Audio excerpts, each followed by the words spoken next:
Welcome to the NewsHour. A New York appeals court today dismissed a $500 million civil fraud penalty against President Donald Trump and his companies for overvaluing their properties and financial statements.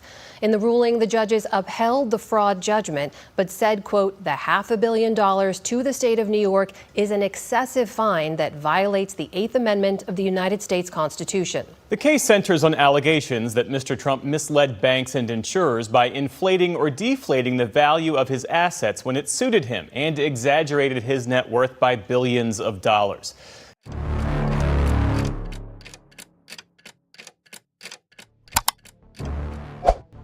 일부 법원 명령은 단순히 소송의 방향을 바꾸는 데 그치지 않고 시스템이 반복되는 행동 패턴에 대응하는 방식 자체를 변화시킵니다.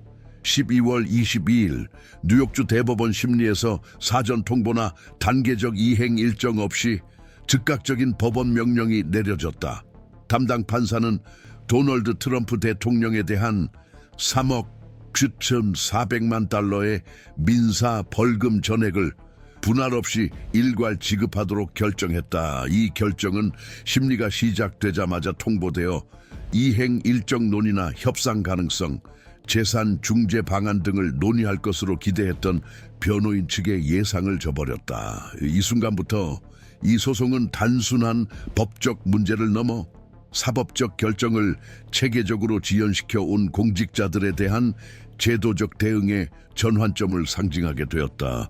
법원의 조치는 갑자기 나온 것이 아니다. 이는 뉴욕 검찰청이 제기한 민사 소송의 직접적인 결과로 그 핵심은 트럼프와 그의 기업들이 은행 및 보험사에 제출한 문서에서 부동산 자산 가치를 반복적으로 부풀렸다고 주장하는 것이다.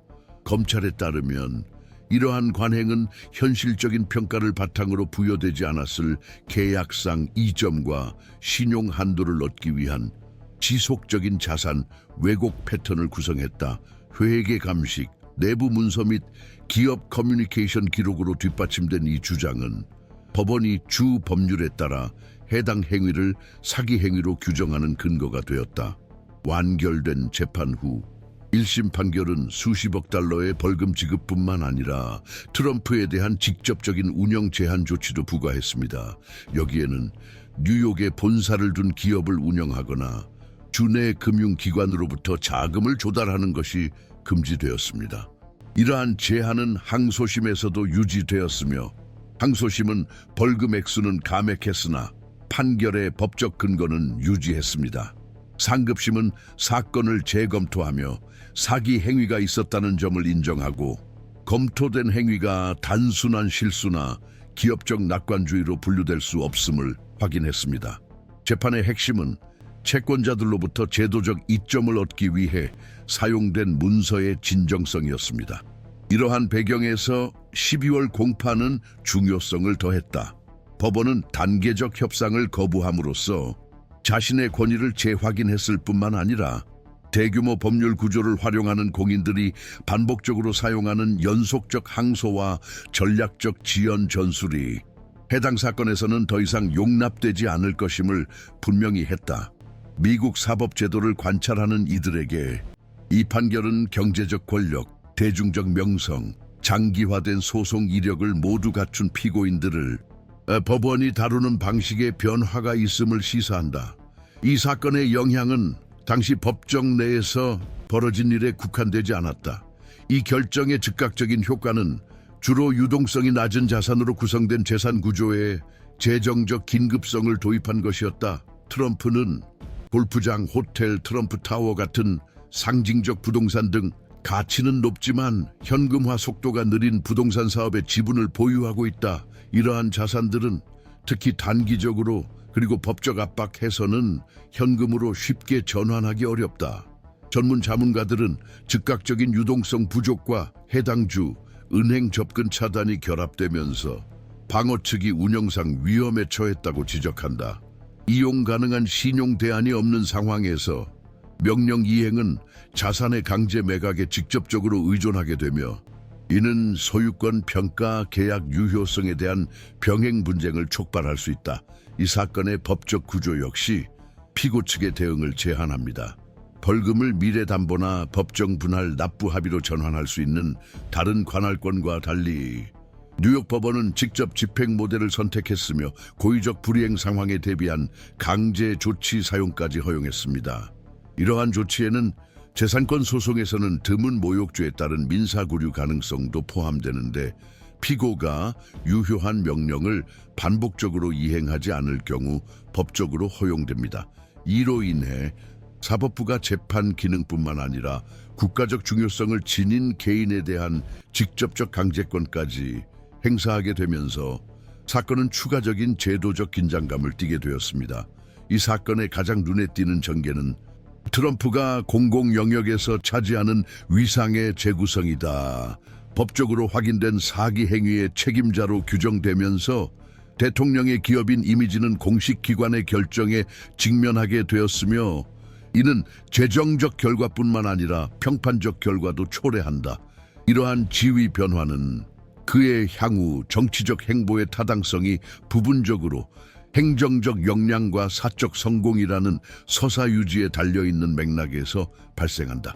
이 소송은 해당 서사를 위협함으로써 지지자, 기부자, 동맹자들에게 그의 정당성을 실제로 뒷받침하는 요소에 대한 논쟁의 장을 확대한다. 사법부의 결정이 정치적 논쟁의 논리에 따라 해석되는 경우가 빈번한 시스템에서 이 사건은 권력 간의 경계에도 도전장을 내민다. 사법부는 양보 없는 권한 행사를 통해 독립성을 강화하지만 동시에 사법부의 결정이 선거 과정에 간접적으로 개입하는 수단으로 보는 계층의 비판에 노출되기도 한다. 법 적용과 제도적 선택성의 인식 사이를 가르는 경계는 이로 인해 더욱 모호해지며 이 지점에서 발생할 수 있는 연쇄적 효과의 복잡성은 더욱 증폭된다. 이러한 분석은 많은 경우 제도적 기능이 효과적으로 작동하는 순간이 절차가 일상적 관행에서 벗어나 보다 단호한 대응을 요구할 때라는 점을 깨닫게 한다. 따라서 이러한 사건들을 엄격하고 단축 없이 세밀하게 추적하는 것은 시스템이 실제 차원에서 어떻게 작동하는지 이해하는데 여전히 핵심적인 요소로 남아있다. 이 시점부터 사건에 대한 이해는 도널드 트럼프 개인의 모습보다는 미국 민사 책임 체계를 구성하는 공식 권력 기관들 간의 상호작용에 더 크게 좌우된다. 이 소송은 뉴욕주 검찰총장실이 제기한 것으로 해당 기관은 공공의 이익을 위해 민사 절차를 개시할 수 있는 헌법상 권한을 보유하며 특히 기업의 경영 관행이 금융 건전성 규정을 위반하거나 주 규제 환경에 체계적 손해를 초래한 정황이 있을 때 이를 수행한다. 검찰청은 뉴욕 기업법 조항을 근거로 주장을 펼쳤는데 해당 법은 개인이나 단체가 채권자나 투자자에게 부당한 이득을 취하기 위해 회계적 편법을 사용한 것이 입증될 경우 금전적 제재뿐만 아니라 구조적 제재도 규정하고 있다. 따라서 이는 사적 당사자 간의 계약 분쟁이 아니라 금융 시스템 전체에 대한 신뢰를 보호하기 위한 메커니즘에 기반한 제도적 조치입니다. 검찰은 트럼프가 수년간 여러 은행에 제출한 문서들이 단순히 의심스러운 추정치를 포함했을 뿐만 아니라 이러한 추정치가 반복적이고 표준화되며 전략적으로 활용되어 체계적 조작에 해당한다고 주장했습니다. 재판은 특정 부동산 한두 건의 분석에 그치지 않았습니다. 여러 시기에 걸쳐 다수의 부동산을 대상으로 한 자산 신고 패턴이 검토되었으며 해당 자료들은 다른 기관에 등록된 독립적 평가와 현저히 상기했습니다. 이러한 맥락에서 벌금을 전액 집행하라는 법원의 결정은 제도적 무게를 더하게 되었다. 분할 납부나 단계적 납부 일정을 허용하지 않기로 한 법원의 결정은 판결된 행위의 중대성뿐만 아니라 피고와 관련된 소송 이력도 고려한 결과였다. 공개 기록에 따르면 트럼프와 관련 기업들은 지난 수십 년간 수백 건의 소송에 연루되었으며 지연 전략, 연속적인 항소, 관할권 및 문서 관련 형식적 분쟁을 자주 활용해 왔습니다. 이러한 전략은 법적으로 허용되지만 주 법원 판사들 사이에서는 이러한 관행의 반복적 사용이 사법 결정의 실효성을 저해하고 사법 보호의 목적을 훼손할 수 있다는 인식이 점점 확산되고 있습니다. 이러한 인식에 따라 뉴욕주 법원은 향후 이 행위 좌절될 위험이 있을 경우 강제적 집행 사전 조치를 허용하는 절차적 장치를 활용했습니다. 여기에는 자산 유출 증거, 동일 그룹이 지배하는 기업 간 비정상적 자산 이전 또는 민사 책임 회피를 목적으로 한 기업 구조 조정 징후 등이 포함됩니다. 뉴욕주 판례는 자산의 예방적 동결 조치, 가처분 압류, 극단적인 경우 집행 대상 자산의 보전을 보장하기 위한 임시법정 관리인 임명까지 허용한다. 또한 이 소송은 기업 지배 구조의 민감한 영역인 기관 채권자와의 소통에서 투명성 결여를 드러냈다. 검찰이 주장한 바에 따르면 트럼프 그룹이 제출한 재무 보고서는 관련 위험을 누락하거나 명확한 기술적 근거 없이 평가 기준을 변경한 것으로 나타났습니다. 주 규제 당국은 이러한 유형의 행위가 특히 투자자, 중소은행 또는 공공기관과 연계된 연금기금의 행동에 영향을 미칠 수 있는 대중적 가시성을 가진 주체가 관여할 경우 지역 시장의 안정성을 약화시킨다고 보고 있습니다. 이 사건의 제도적 차원을 확대시킨 또 다른 요인은 공공권력의 다양한 영역 간 협력이었다. 이 소송은 민사 소송으로 주 검찰청이 제기했지만 연방 차원과 다른 주 관할권에서 진행 중인 다른 수사들과 병행되고 있다. 이 중 일부 수사는 선거 자금이나 공식 문서 관리 등 별개의 주제를 다루고 있지만 동시에 진행됨으로써 국가 법적 구조에 조정된 대응 능력을 시험하는 제도적 중첩 환경을 조성하고 있다. 분석가들에 따르면 이는 각 관할 기관이 사법적 조치로 위장된 정치적 행위로 비춰지지 않도록 법적 근거를 강화할 것을 요구한다. 제도적 역학 측면에서 법원의 결정은 뉴욕 은행 시스템을 까다로운 입장에 놓이게 합니다. 피고인에게 부과된 제재에는 주 규제기관 소속 기관으로부터의 신용거래 일시적 금지 조치가 포함되어 있어 은행들은 직접적 또는 간접적으로 법적으로 인정된 채무자의 거래를 용이하게 하지 않도록 컴플라이언스 및 위험 모니터링 프로토콜을 재검토해야 합니다. 이러한 유형의 제한은 비록 흔하지는 않지만 특히 향후 거래가 현행 법원 판결과 상충되는 자산 희석 또는 은닉에 이용될 위험이 있을 때 시스템적 보호 메커니즘으로 뉴욕 금융 규제에 명시되어 있습니다. 시장의 대응은 아직 진행 중입니다. 트럼프 그룹 관련 자산에 간접적으로 노출된 투자자들은 포지션을 재검토하기 시작했으며 일부는 평판 위험 평가 전문 법률 사무소에 자문을 구하고 있습니다. 부동산 펀드, 공동 지분을 보유한 지주 회사 및 구조화 채권 운용사들은 이 사건의 전개 상황을 모니터링하며 대통령과 연관된 부동산과 지배 구조, 담보 또는 운영 모델을 공유하는 자산에 대한 연쇄적 영향을 평가하고 있습니다. 또한 공급업체와 비즈니스 파트너들이 법적 차단이나 향후 집행 조치로 인한 채무 불이행 가능성에 대비해 계약 재검토를 시작한 기록도 있다. 이러한 수렴 현상은 해당 사건이 더 이상 사적 분쟁으로 취급되지 않고 재정적 자원과 정치적 영향력을 가진 주체들에 대해 사법 시스템이 강력한 제재를 가할 수 있는 제도적 역량을 시험하는 사례로 분석되기 시작한 이유를 이해하는 데 도움이 된다. 이제 초점은 점차 개인에서 사법 결정의 실효성을 뒷받침하는 공식적 메커니즘으로 이동하고 있으며 특히 고액의 금액, 공공적 영향력, 그리고 조율된 정치적 반발 가능성이 걸려 있을 때 더욱 그러하다. 즉, 이 사건은 즉각적인 집행과 압박 환경에서의 제도적 권위 확립이라는 두 가지 차원에서 작동한다. 바로 이러한 상황에서 지속적이고 체계적인 분석이 차이를 만듭니다. 다양한 공공기관이 이러한 규모의 결정에 어떻게 반응하는지 주의 깊게 관찰함으로써 행동의 논리와 가능한 전개 양상, 첫눈에 직접적으로 관련되지 않은 것처럼 보이는 것들까지 포함하여 을 이해할 수 있습니다. 뉴욕주 대법원이 도널드 트럼프에 대해 내린 결정의 진정한 제도적 범위에 대해서는 서로 다른 해석이 존재한다. 법조계 일부에서는 이 사건을 사기 행위로 간주되는 행위에 대해 비례적인 민사 제재를 적용하는 데 있어 주사법부의 자율성을 보여주는 사례로 이해해야 하며, 피고인의 공적 지위가 보호 요소나 예외 사항으로 작용해서는 안 된다고 본다.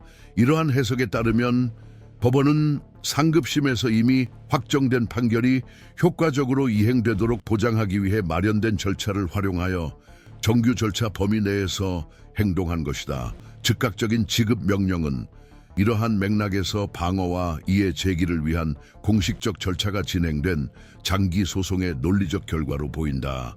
그러나 다른 분석가 그룹은 초점을 엄격히 법적 차원에서 벗어나 해당 조치가 제도적 정치적 영역에 미칠 수 있는 부수적 효과로 전환한다. 주요 논어는 기술적으로 타당하더라도 중대한 실질적 영향을 미치는 결정이 선거 민감도가 높은 상황에서 발생할 경우 정치적으로 폭발적 결과를 초래할 수 있다는 점이다.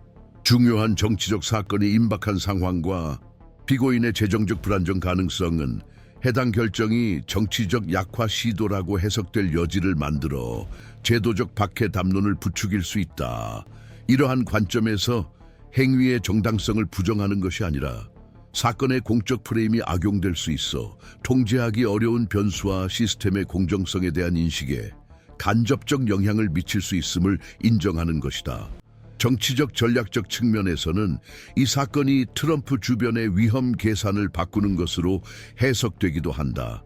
기부자, 동맹자, 당 운영자들은 수억 달러를 신속히 동원해야 하는 의무가 즉각적인 운영 차질을 초래하는 상황을 마주하게 된다.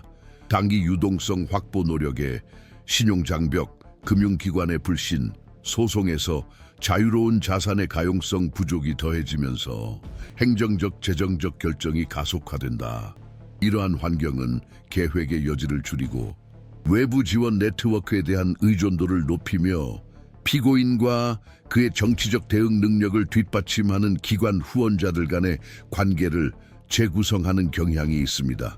또한 결정의 타당성보다는 정해진 기한 내에 전액 지급이 이루어지지 않을 경우 예상되는 후속 조치에 초점을 맞춘 논의축도 존재합니다. 기업법 전문가들은 채무불이행시사법부가 경제적 상징적 가치가 높은 자산의 압류를 포함한 보다 공격적인 재산 집행 조치를 승인할 수 있다고 지적합니다. 트럼프의 공공 이미지와 연관된 재산의 강제 매각 가능성은 중요한 서사적 요소를 더한다. 분쟁이 단순한 재정적 문제를 넘어 공공 영역에서의 권력, 성공, 권위 구축에 영향을 미치게 된다는 점이다. 이러한 측면에서 소송은 피고의 재산뿐 아니라 상징적 자본에도 장기적인 손상을 초래할 수 있다. 체계적 관점에서 이 사건은 민사소송에서 강제력의 한계에 대한 논쟁을 재점화한다. 불이행이나 모욕 시 엄격한 조치를 규정하는 법률 조항이 존재함에도 이러한 수단의 사용은 대규모 재산 분쟁에서는 과잉으로 인식될 위험 때문에 드물다. 이러한 가능성 자체가 언급된 사실만으로도 지연이나 방해 행위로 인식되는 사례에 대한 제도적 강경 대응의 신호로 해석된다. 이 상황에서 핵심 과제는 시스템 신뢰성의 필수적인 비례성과 균형의 인식을 훼손하지 않으면서도 판결을 효과적으로 집행하는 것이다. 양극화된 환경에서는 강경 노선으로 이해되는 어떤 제스처도 제도적 공정성에 대한 정치적 논쟁으로 전환될 수 있습니다. 주 법원 기록에 따르면 이러한 수준의 조치는 지난 수십 년간 드물게 발생했으며 발생할 경우 대개 경제적 사회적 영향이 큰 기업 사기 사건과 연관되어 있습니다. 그럼에도 불구하고 정치적으로 활발히 활동하며 공론장에서 중심적인 역할을 하는 인물들에게 이런 조치가 내려지는 것은 이례적인 일이다. 이는 현재의 사건을 특히 민감하게 만드는 요소다.